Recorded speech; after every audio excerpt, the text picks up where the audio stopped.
ಹತ್ತಿ ಸಾಗಿಸುತ್ತಿದ್ದ ಬುಲೆರೋ ವಾಹನದ ಚಾಲಕನಿಗೆ ಹೃದಯಾಘಾತವಾಗಿ ಸ್ಥಳದಲ್ಲೇ ಚಾಲಕ ಸಾವನ್ನಪ್ಪಿರುವ ಘಟನೆ ರಾಯಚೂರಿನ ಗಾರಲ್ದಿನ್ನಿಯಲ್ಲಿ ನಡೆದಿದೆ. ರಸ್ತೆಯಲ್ಲಿ ಹತ್ತಿ ತುಂಬಿಕೊಂಡು ಹೋಗುತ್ತಿದ್ದ ಬುಲೆರೋ ವಾಹನ ಪಲ್ಟಿಯಾಗಿ ಈ ಒಂದು ಅವಘಡ ಸಂಭವಿಸಿದೆ. ಚಾಲಕನಿಗೆ ಎದೆ ನೋವು ಕಾಣಿಸಿಕೊಂಡಿದ್ರು. ವಾಹನ ಚಲಾಯಿಸಿಕೊಂಡು ಹೋದ ಚಾಲಕನಿಗೆ ಸ್ವಲ್ಪ ದೂರದಲ್ಲಿ ಹೃದಯಾಘಾತವಾಗಿದೆ. ಈ ವೇಳೆ ಜಮೀನಿನಲ್ಲಿ ವಾಹನ ಪಲ್ಟಿಯಾಗಿ ಜಮೀನಿನ ತುಂಬ ಹತ್ತಿ ಚೆಲ್ಲಾಪಿಲ್ಲಿಯಾಗಿ ಬಿದ್ದಿವೆ. ಯರಗೇರಾ ಪೊಲೀಸ್ ಠಾಣಾ ವ್ಯಾಪ್ತಿಯಲ್ಲಿ ಘಟನೆ ನಡೆದಿದೆ. ಬೈಕ್ಗೆ ಅಪರಿಚಿತ ವಾಹನ ಡಿಕ್ಕಿ ಹೊಡೆದ ಪರಿಣಾಮ ರಜೆಗೆ ಬಂದಿದ್ದ ಯೋಧ ಸ್ಥಳದಲ್ಲೇ ಸಾವನ್ನಪ್ಪಿದ ಘಟನೆ ಬಾಗಲಕೋಟೆ ಜಿಲ್ಲೆ ಬಾದಾಮಿ ತಾಲೂಕಿನ ಕುಳಗೇರಿ ಕ್ರಾಸ್ ಬಳಿ ನಡೆದಿದೆ. ಸೋಮನಕೊಪ್ಪ ಗ್ರಾಮದ ನಿವಾಸಿ 26 ವರ್ಷದ ಹನುಮಂತ ಹಟ್ಟಿ ಮೃತ ದುರ್ದೈವಿಯಾಗಿದ್ದು 5 ವರ್ಷದ ಹಿಂದೆಯೇ ಭಾರತೀಯ ಸೇನೆಯ ರೆಜಿಮೆಂಟಲ್ನಲ್ಲಿ ಸೇವೆ ಸಲ್ಲಿಸುತ್ತಿದ್ದರು. ಸ್ಥಳಕ್ಕೆ ಕೆರೂರು ಪೊಲೀಸರು ಭೇಟಿ ನೀಡಿ ಪರಿಶೀಲನೆ ನಡೆಸಿದರು.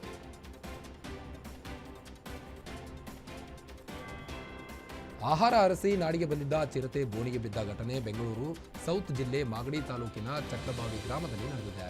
ಮೊನ್ನೆ 3 ಮರಿಗಳ ತಾಯಿ ಚಿರತೆ ರಸ್ತೆ ದಾಟುವಾಗ ಮೊಬೈಲ್ನಲ್ಲಿ ಸೆರೆ ಸಿಕ್ಕಿದ್ದವು. ಒಟ್ಟು 3 ಮರಿಗಳ ಜೊತೆಗೆ ಚಿರತೆ ಕಾಣಿಸಿಕೊಂಡಿದ್ದರಿಂದ ಜನರಲ್ಲಿ ಆತಂಕ ಮೂಡಿಸಿತ್ತು.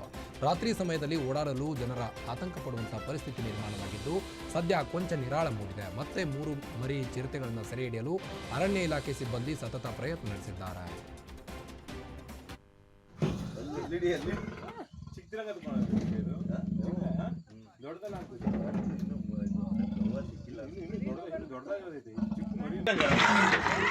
ಈಗ ಚೆನ್ನಾಗಿ ಗೊತ್ತು ಕಣ ಚಿಕ್ಕರಂಗ ದೊಡ್ಡದಲ್ಲ ಇನ್ನು ಸಿಕ್ಕಿಲ್ಲ ಇನ್ನು ದೊಡ್ಡದಾಗಿರೋದೈತೆ ಚಿಕ್ಕ ಮರಿ ಅನ್ಕೋತೀನಿ. ಅದು ದೊಡ್ಡದಾಗಿದೆ. ಅದು ಮೊನ್ನೆ ಯಾರಿದ್ದು ಸಿಕ್ಕ ದೊಡ್ಡದಾಗಿದೆ.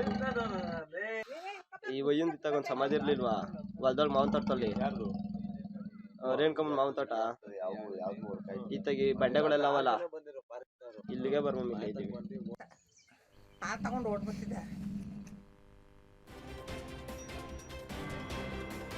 ಸೆಲ್ಫಿ ವಿಡಿಯೋ ಮಾಡಿ ವ್ಯಕ್ತಿ ಆತ್ಮಹತ್ಯೆಗೆ ಶರಣಾಗಿರುವ ಘಟನೆ ಟಿ ನರಸೀಪುರ ತಾಲೂಕಿನ ತಲಕಾಡಿನಲ್ಲಿ ನಡೆದಿದೆ. 55 ವರ್ಷದ ಲಕ್ಷ್ಮೀಕಾಂತ್ ಮೃತ ವ್ಯಕ್ತಿಯಾಗಿದ್ದು ಜಮೀನು ವಿಚಾರಕ್ಕೆ ಸಹೋದರಿಯರ ಕಿರುಕುಳಕ್ಕೆ ಬೇಸತ್ತು ಆತ್ಮಹತ್ಯೆಗೆ ಶರಣಾಗಿದ್ದಾರೆ. ತನ್ನ ಸಾವಿಗೆ ಸಹೋದರಿಯರಾದ ದಾಕ್ಷಾಯಿಣಿ, ನಳಿನಿ ಮತ್ತು ಭಾವಂದಿರಾದ ದಾಸೇಗೌಡ ಮತ್ತು ನಾರಾಯಣಗೌಡ ಕಾರಣ ಎಂದು ಸೆಲ್ಫಿ ವಿಡಿಯೋ ಮಾಡಿದ್ದಾರೆ. 2 ದಿನಗಳ ಹಿಂದೆ ನಡೆದ ಘಟನೆ ತಡವಾಗಿ ಬೆಳಕಿಗೆ ಬಂದಿದೆ. ಆಸ್ತಿಯಲ್ಲಿ ಪಾಲು ಬೇಕೆಂದು ಸಹೋದರಿಯರ ಕಿರುಕುಳ ನಡೆಯುತ್ತಿತ್ತು. ನಿರಂತರ ಕಿರುಕುಳದಿಂದ ಬೇಸತ್ತು ತಲಕಾಡಿನ ಜಮೀನಿನಲ್ಲಿ ನೇಣು ಬಿಗಿದು ಆತ್ಮಹತ್ಯೆಗೆ ಶರಣಾಗಿದ್ದಾರೆ. ವಿಚಾರ ತಿಳಿಯುತ್ತಿದ್ದಂತೆ ಆರೋಪಿಗಳು ತಲೆಮರೆಸಿಕೊಂಡಿದ್ದಾರೆ. ಪ್ರಕರಣ ತಲಕಾಡು ಪೊಲೀಸ್ ಠಾಣೆಯಲ್ಲಿ ಕೇಸ್ ದಾಖಲಾಗಿದೆ. ಇವರಿಂದ ಮಾನಸಿಕವಾಗಿ ನೊಂದು ಬೆಂದು ಸಾಕಾಗಿದೆ ಸ್ವಾಮಿ. ಅವರು ಒಬ್ಬ ಮನುಷ್ಯನಿಗೆ ಯಾವ್ಯಾವ ರೀತಿ ಹಿಂಸೆ ಕೊಡ್ಬೋದು ಆ ರೀತಿ ಎಲ್ಲ ಥರದ ಹಿಂಸೆನೇ ಕೊಟ್ಟು ನನ್ನ ಸಾವಿಗೆ ಅವರೇ ಕಾರಣ ಸ್ವಾಮಿ. ನಾನು ಹಿಂದೆ 2 ಸಾರಿ ಪ್ರಯತ್ನ ಪಟ್ಟಿದ್ದೆ ಸಾಯೋಣ ಅಂತ. ಆದರೆ ಅವರು ನನ್ನ ಹೆಂಡತಿ ಮಕ್ಕಳು ಬದುಕಿಸೋಣ ನೋಡೋಣ ಕಷ್ಟದಲ್ಲಿ ಅಂತ. ಆದರೂ ಅವರು ಹಿಂಸೆ ತಾಳಲಾರದೆ ನಾನೀಗ ಆತ್ಮಹತ್ಯೆ.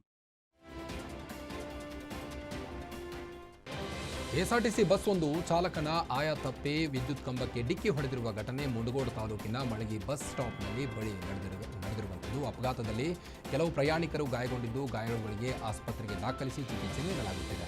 ಪ್ರಾಥಮಿಕ ಮಾಹಿತಿ ಪ್ರಕಾರ ಚಾಲಕನ ಆಯ ತಪ್ಪಿದ ಕಾರಣಕ್ಕೆ ಅಪಘಾತ ಸಂಭವಿಸಿದೆ. ಅದೃಷ್ಟವಶಾತ್ ಯಾವುದೇ ಪ್ರಾಣಾಪಾಯ ಸಂಭವಿಸಿಲ್ಲ. ಘಟನೆಯಿಂದ ಕೆಲಕಾಲ ಟ್ರಾಫಿಕ್ನಲ್ಲಿ ಅಸ್ತವ್ಯಸ್ತವಾಗಿದ್ದು ಸ್ಥಳೀಯರು ಸಹಾಯಕ್ಕೆ ಧಾವಿಸಿದ್ದಾರೆ.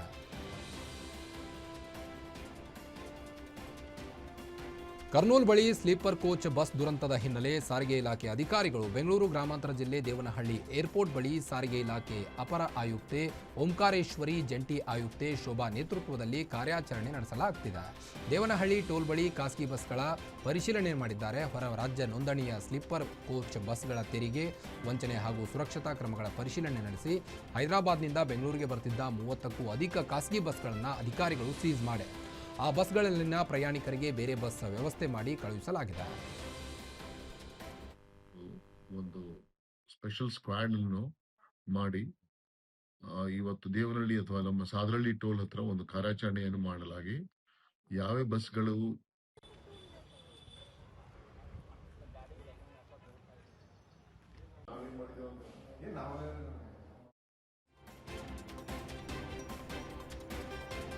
ಟಿಪ್ಪರ್ ಲಾರಿ ಹಾಗೂ ಇನೋವಾ ಕಾರಿನ ಮಧ್ಯೆ ಮುಖಾಮುಖಿ ಡಿಕ್ಕಿ ನಡೆದ ಘಟನೆ ಮಂಡ್ಯದ ಶ್ರೀರಂಗಪಟ್ಟಣ ತಾಲೂಕಿನ ಪಾಲಹಳ್ಳಿ ಬಳಿಯ ಕೆಆರ್ಎಸ್ ರಸ್ತೆಯಲ್ಲಿ ನಡೆದಿದೆ. ಡಿಕ್ಕಿಯಾದ ಪರಿಣಾಮ ಕಾರಿನಲ್ಲಿ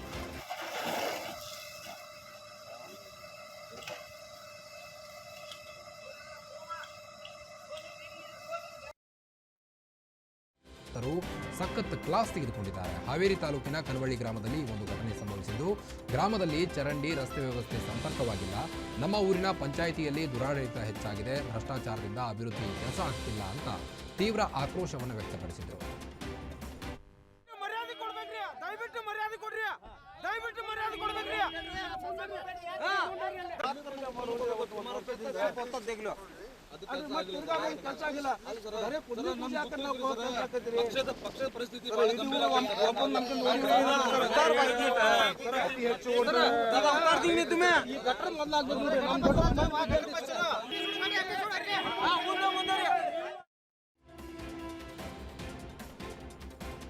ನೆಲಮಂಗಲದಲ್ಲಿ ರಸ್ತೆಗೆ ಮಣ್ಣು ಹಾಕುವ ವಿಚಾರದಲ್ಲಿ ಮಾರಾಮಾರಿ ನಡೆದಿದೆ. ನೆಲಮಂಗಲ ತಾಲೂಕಿನ ಕೆಂಗಲ ಕೆಂಪೋಹಳ್ಳಿ ಗ್ರಾಮದಲ್ಲಿ ಒಂದು ಘಟನೆ ಸಂಭವಿಸಿದ್ದು, ನಾಗರತ್ನ ಎಂಬ ಮಹಿಳೆ ಮೇಲೆ ಪ್ರೇಮ್ ಕುಮಾರ್, ಜಯಮ್ಮ, ಮಹಿಮಾ ಗೌಡ ಎಂಬುವವರು ಹಲ್ಲೆ ಮಾಡಿದ್ದಾರೆಂದು ಆರೋಪಿಸಲಾಗಿದೆ. ಭಾರೀ ಮಳೆ ಹಿನ್ನೆಲೆ ರಸ್ತೆಯಲ್ಲಿ ಹಳ್ಳ ಗುಂಡಿ ಬಿದ್ದ ಹಿನ್ನೆಲೆ ಮಣ್ಣು ಹಾಕಿ ಸರಿ ಮಾಡಲು ಜನ ಮುಂದಾಗಿದ್ರು.